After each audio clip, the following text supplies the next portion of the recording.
Уважаемые зрители, имеем мы Mitsubishi Lancer 9, двигатель 4G18. У многих бывала такая ситуация, что стучат гидрокомпенсаторы.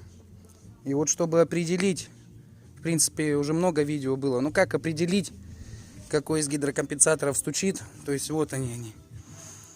Снятая крышка.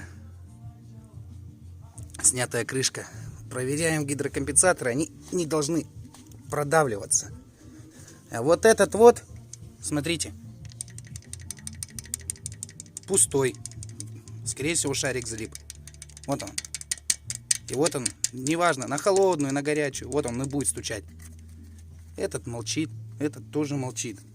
Ну и в принципе и эти тоже молчат. Коромысла. Вот он. Брякает, нерабочий. Будем снимать, будем прокачивать, пробовать, поможет, нет.